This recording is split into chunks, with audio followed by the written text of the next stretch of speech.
You guys are the first 15 seed ever to be in the Elite Eight. I don't know. I haven't really got the time to really think about it. I went from JUCO on to being a walk-on to starting 10 games for a team that is in the Elite Eight at one point. So to think about that, like from where I come from, it's amazing. You know what I'm saying? And it really hasn't really hit me because I'm in a moment right now.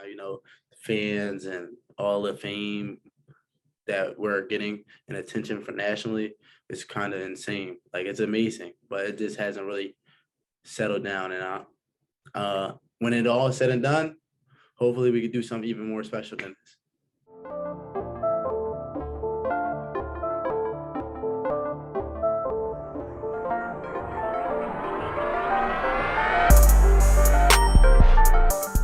Hello and welcome back to another episode of the Open Mic Show. Today I'm with Latrell Reid of the St. Peter's Peacocks men's basketball team. Their Cinderella story continues as they defeated Purdue in the Sweet 16 last night on National Peacock Day, 67-64 at the Wells Fargo Center. And they will be back there tomorrow night to play UNC at 5:05. And first I want to say thank you so much for taking your time out and for doing this. Anytime, man, anytime. Before attending St. Peter's, you attended Coffeyville Community College. Just talk to me about that experience and how you went to walking on to St. Peter's. Well, JUCO was actually one of the best things that happened to me in my life. It was it made you love the game. You were deprived of all those things that you're used to.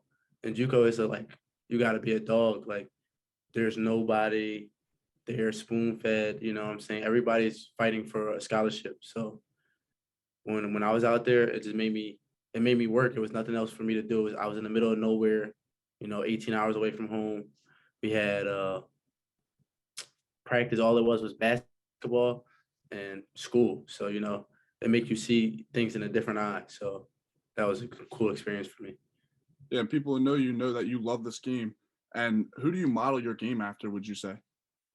I don't know. I just model myself as wanting to be a pure point guard. So just making my teammates better. That's my goal, doing anything we can do to win. So whether, people sometimes say they try to relate me to Russell because I'm athletic and in that standpoint like that. But I just feel like I can make decisions a lot better than that.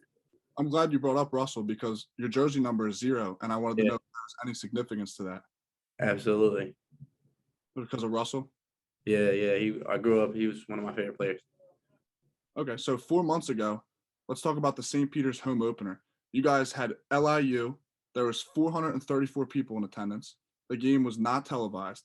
And you guys go from 4 months ago doing that to having hundreds of thousands of people, the whole nation watching you guys. I mean, you guys were on Barstool Sports. You guys are on ESPN. I mean, you guys are everywhere right now. So, I mean, with all this attention, how do you guys stay focused? It's easy when you got a coach like my coach, He's making sure that we're level-headed, not too high, because you got to remember where we came from. Like you said, 434 people in attendance, maybe if it was that, if I remember, you know what I'm saying? And at that time, we just played out. We was having a bad non-conference. Well, not necessarily bad, but we were learning ourselves. So it was a little different. But to have this attention and the support is amazing, from where we came from. But it all starts with the culture that we have here. So it doesn't really matter. That's not a distraction to us because we're so routine to do what we need to do. And then all that other stuff comes with it. You know what I'm saying? So without that, we wouldn't be able to stay grounded. Yeah, you guys went from that to Eli Manning's tweeting about you guys. I mean, with all this newfound exposure, what are some of the unique things that have happened to you during this run? Celebrities hitting us up, stuff like that.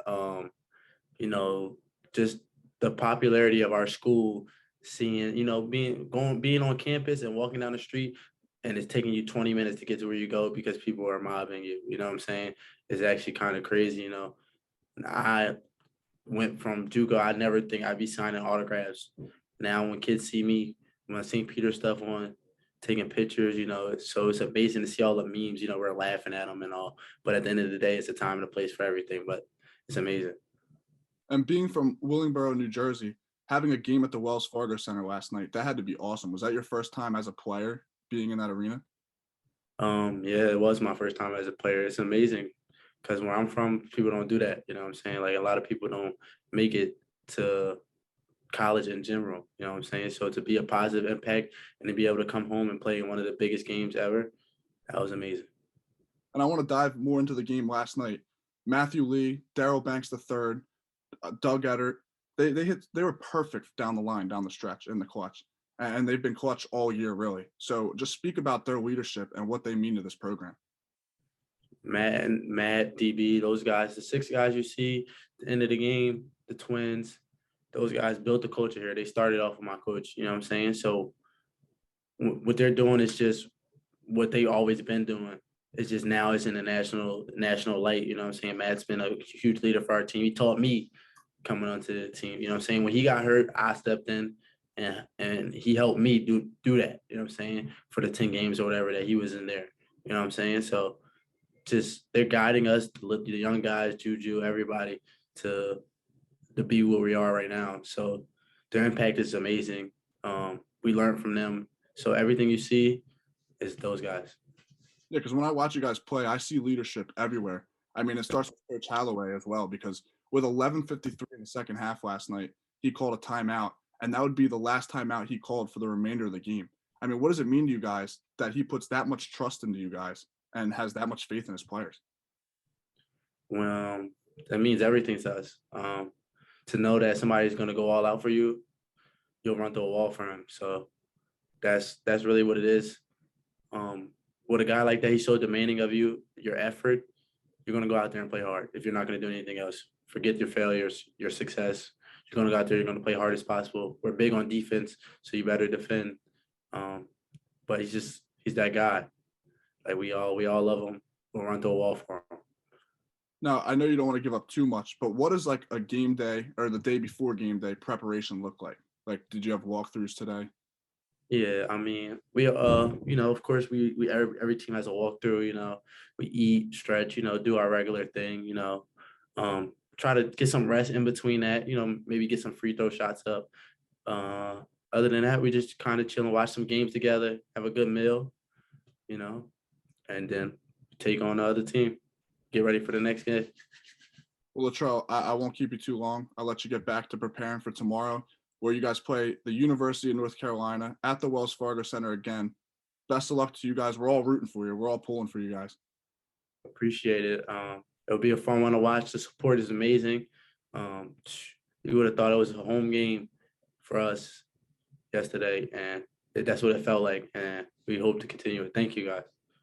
Yeah, and thank you for taking your time out. This has been another episode of the Open Mic Show, and we'll all be rooting for you tomorrow night. I'm excited to tune in. Appreciate you for having me, my man. Thank you. Catch up. All right.